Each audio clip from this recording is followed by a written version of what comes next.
안녕하세요. 시어학원에서 군사 통역 강의하는 강철원 의사입니다. 오늘은 군인들의 그 외상성 뇌손상, 뭐 이런 주제를 가지고 한번 정리해 볼까 합니다. Brain Injury라는 주제 가지고 보시겠습니다. 화면 같이 옮겨 보시겠습니다. 자, 육군 쪽에 이제 외상성 뇌손상, True Brain Injury, 뇌 손상에 관한 질문입니다. 이제 정리해 보시면서 저희 블로그에 방문하시면 사용했던 음원이라든가 그 지문 등 내려받아 이용하실 수 있습니다. 제목 보실까요? 육군 훈련 동안에 육군 훈련에 어떤 변화가 어떻게 장병들의 뇌 손상을 제한할 수 있을지에 관한 주제인데요. 자, 이 트룹은 오늘 저희 다른 수업할 때도 트룹스 이렇게 나왔더니 부대라고 하시는 분이 있었어요.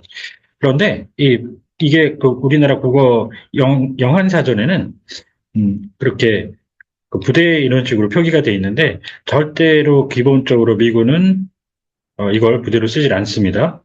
그래서 한 명의 there is a troop 그러면 한 명의 병사라는 얘기지 부대가 절대 아니라는 거. 부대는 유닛을 씁니다. 절대적으로.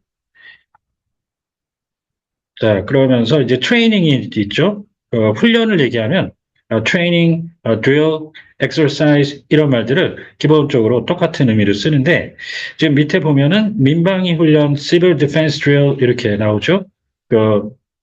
방금 훈련에 얘기 드렸던 단어를 훈련에 대해서는 다 쓰셔도 되는데 여기 연합군사연습 이렇게 나오면 combined military exercise라고 반드시 exercise를 써주셔야 됩니다.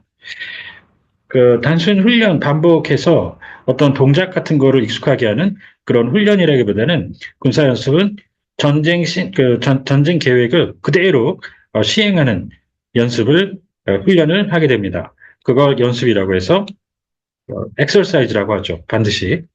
자, 그 다음 TBI 외상성 뇌손상인데요. Traumatic Brain Injury 그 다음 비슷한 걸로 외상 후 스트레스 장애 Post-Traumatic Stress Disorder 많이 나오죠. 자, 장병들을 주당 1회 사격 훈련장, 사격장에 보내면서 그걸 4일 연속 하는 것 대신에 그렇게 보내면 이들의 장기적인 뇌 건강을 향상시킬 가능성이 높습니다. 자, 여기서 총을 쏘는 훈련을 하는 이 레인지란 말이 골프 레인지 할 때도 연습하는 곳이라는 의미를 쓰는 거죠. 골프 훈련장. 그래서 이 레인지가 여기서는 그런데 다른 중요한 의미들이 있죠. 레인지가 aircraft range 이렇게 하면은 항공기가 한번 이렇게 해서 내려오지 않고 날아갈 수 있는 최대한의 거리를 뜻하는데 항속거리라고 합니다. 그리고 미사일 같은 것들 공격할 때 쓰이는 그런 무기들의 레인지는 사거리라고 하죠. 사정거리 줄여서 사거리 꼭 잘 구분해 주셔야 되고요. 지금 여기에서 in a row는 consecutive의 의미로 쓰인 거죠. 4일 연속이라는 얘기인데 이게 이제 열 가로로 세로로 줄을 맞춰서 설 때 이런 의미로 rows and columns 대열 의미에서 쓰이는 경우가 있으니까 그걸 또 염두에 두셔야 됩니다. 자, 이건 예비적으로 육군 연구진이 발견해낸 사실 중 하나인데요. 이 연구진은 기본 기준선을 제공하는 인지력 검사를 실시를 했는데 이는 장병들의 뇌 손상을 예방하고 보다 더 잘 추적하기 위한 노력으로 행해졌습니다. 자, 이 스크리닝이 여기서는 인지 능력을 검사한다는 의료 쪽에서 쓰면 그런데 이게 선발 같은 거 있죠? 그럴 때 그 행정 쪽에서 쓰일 때 적지 않은 경우에 심사라고 해서 걸러내는 과정에서 심사라고 해줘야 될 때가 있습니다. 그걸 구분하시면서 비슷한 의미로 review라는 것도 행정 쪽에서 심사라고 참 많이 쓰이죠. 원어민들이 쓸 때 보면. 자, 그리고 심사와 구분해서는 심의라고 하는 아주 밀도 있게 집중적으로 논의하는 과정을 뜻합니다. 법안 심의 이럴 때도 쓰이죠. deliberation 해주시고요. 자, 트랙 추적이 있는데 이 추격은 뒤에서 진짜로 쫓아가는 거죠. 추격이라고 구분해 주셔야 합니다. 자, 이 사업은 8월 본격 개시가 되었는데 장병들의 정상적인 뇌 기능 DB를 구축을 해서 보건 관계자들에게 기준선을 제시해서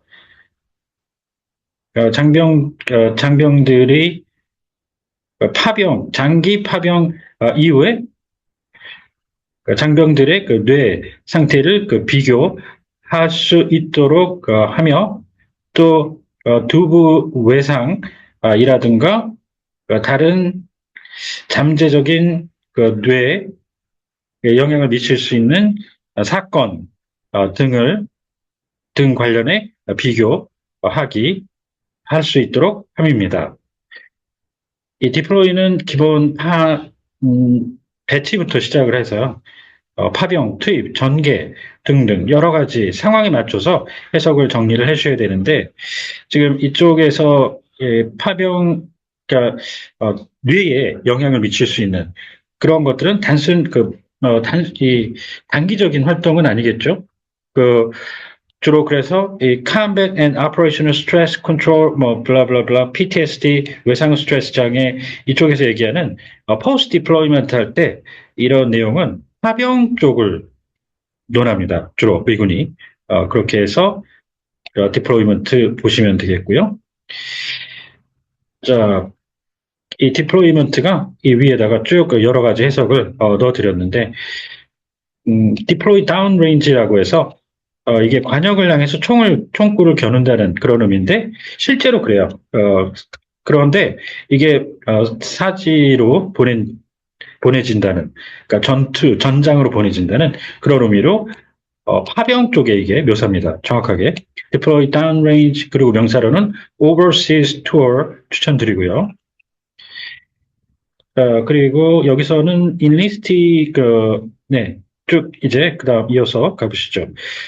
자, 관계자들은 현재 신규 입대자들을 검사를 하고 있고 또 몇몇 고위험 직군에 속하는 이들에 대해서 검사를 실시하고 있는데 그 목표는 2026년 가을까지 장병들에게 도움의 손길을 뻗고자 함입니다.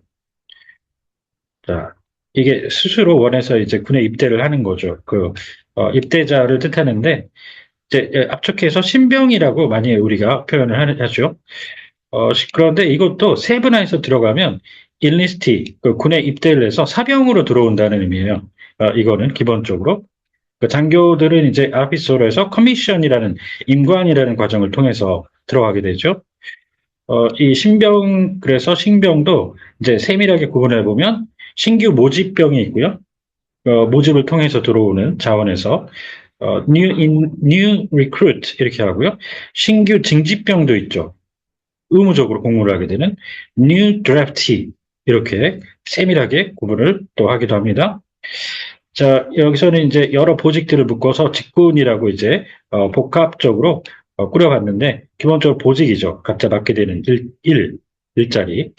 자, 이 job이라고 쉽게 쓰기도 하지만 정식으로 미국은 billet, billet을 보직으로 씁니다.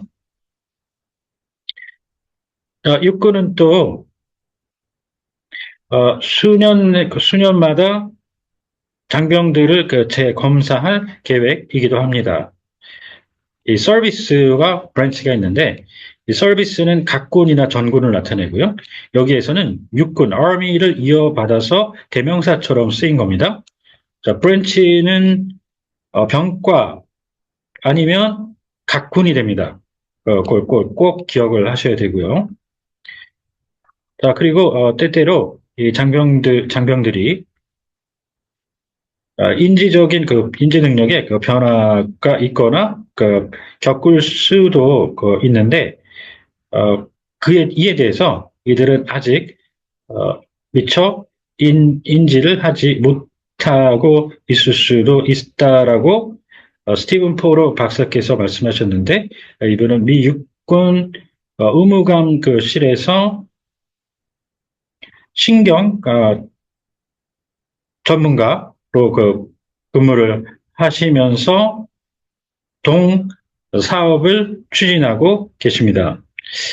이분이 화요일 밝히기를 이분이 이러한 내용을 미 육군 연례 컨퍼런스에서 미 육군협회 연례 컨퍼런스에서 밝혔습니다. 자, 기본적으로 이제 조직의 단위를 쭉 보시죠. 오피스, 실, 대통령실 할 때도 쓰는 실, 오피스가 있고요. 뷰로, 실국과 이렇게 해서 기본적으로 쓰는데 이 군사 쪽 이게 군사 지문이긴 하지만 여기에서는 뷰로라고 썼는데 디렉토리시라는 단어가 또 있습니다. 군사 쪽에서 정식으로 쓰는 국이요. Directorate, D-I-R-E-C, Direct, T-O-R-A-T, Directorate 국 같이 기억해 놓으시는 게 좋습니다. 오늘은 뇌손상, 장병들이 겪을 수도 있는 뇌손상에 대해서 한번 정리해봤는데 혹시 궁금하신 점이 있다든가 하면 언제든 연락 주십시오. 감사합니다.